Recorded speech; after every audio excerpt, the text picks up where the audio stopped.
Could you please just get me? I need an ambulance. A distraught wife screams of desperation. There's blood all over the place. I can't make things get up. A beloved father with a history of heart trouble found unresponsive. He's so cold. It appears to be a heartbreaking tragedy. I'm thinking a heart attack in his sleep. But what really happened inside this barn is a betrayal too evil for many in the tiny town of Coweta, Oklahoma to even comprehend. That's what gives me, goosebumps. It's scary to think that people could do that here in rural America. There are two things Arthur Burney loved: his family and his horses. He was just a simple country family man. Arthur's daughters, Karen Jefferson and Samantha Payne, say their dad kicked off every day, cracking open his favorite soda. Dad only drank Mountain Dew. And he camped off every night in the barn, tending to his horses. I thought Daddy did no wrong, ever. But as Arthur gets older, his daughters say he begins to change. He even blindsides his wife of 20 years with a divorce. His daughters say it was a midlife crisis. He was not happy about getting older.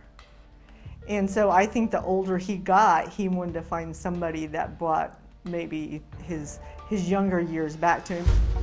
Arthur begins hanging out at bars, and that's where he meets a younger lady named Patricia. My mom wore mom jeans, chinny shoes, t-shirts, normal stuff. Patricia wore spandex shorts and tank tops, spray tan. She looked trashy, but not a cute trashy. Like, it just was, I didn't picture her to be my dad's type. It turns out Patricia's exactly Arthur's type. Within months, they elope in Sin City. They did not tell us before they went to Vegas and got married because they knew we would not approve of it. And there are even more surprises. A few years later, Arthur and Patricia announced the arrival of a baby girl named Michelle. I thought he was crazy. Me and Samantha, we were grown. Why start over? I mean, he had grandkids.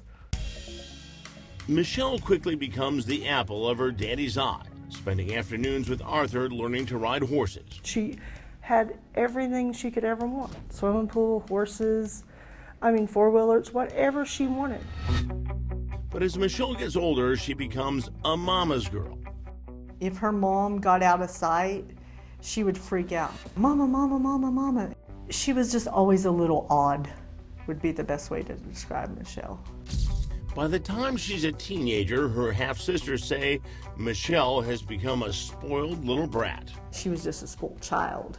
She just needed some rules, and she didn't have any. The older Michelle got, the worse her attitude toward Dad got, because she began to want to do more stuff when it comes to boys and going out, and Dad didn't go for that. Arthur tries to lay down the rules, but Patricia tells her husband to back off. I think Trish wanted a best friend instead of a daughter, and they became more of a best friend relationship than a mother and daughter relationship. Arthur is getting frustrated. He would ground her and Trish would unground her. It was just a constant battle with them over her, where Dad was not going to win. Then Arthur hits the roof when he walks in to find his 14-year-old daughter wrapped up in the arms of a full-grown man. My dad came home one evening from work, and he walks in, and there sat Patricia, Michelle, and beside Michelle with his arm around her was a 27-year-old man that Michelle was so-called dating. Needless to say, my dad did not take that very well. His daughters are worried.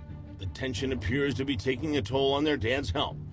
He's only 54, but begins slurring his words and having dizzy spells. I thought his drinking had caught up with him, and he smoked a lot.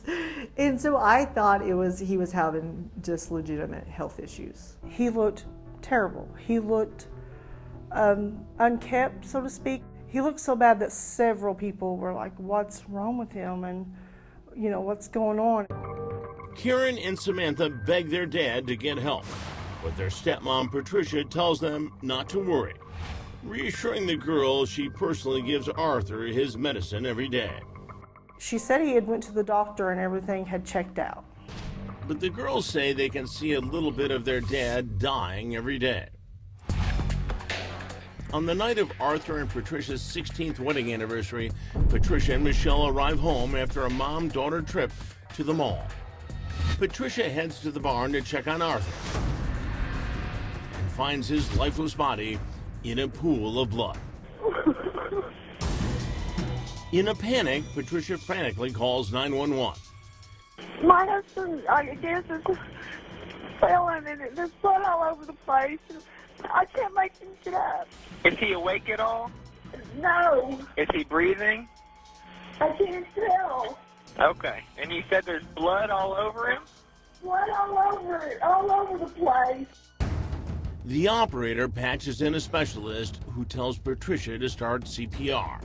Me and you, we're his only chance of survival until those paramedics get there, okay? Okay. Okay.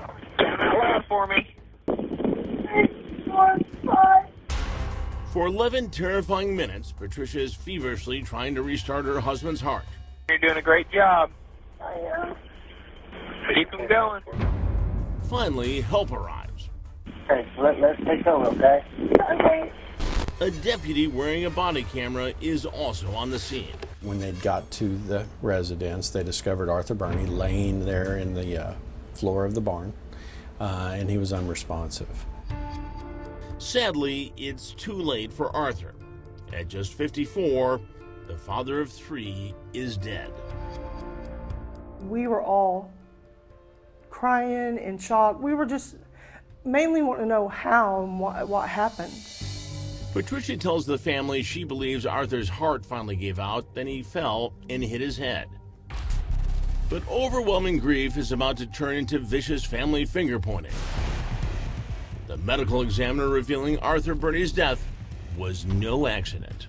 They took his body to the medical examiner's office, and before conducting the autopsy, they took an x-ray. Up next, the shocking results of that x-ray. The sheriff at the time met me and he said, "Can you keep a secret?" So they're thinking he's out there in the barn in the dark trying to feed his horses, has a heart attack, hits his head. That's why there's blood everywhere. Nothing really from the initial crime scene made investigators think that there was any type of foul play involved.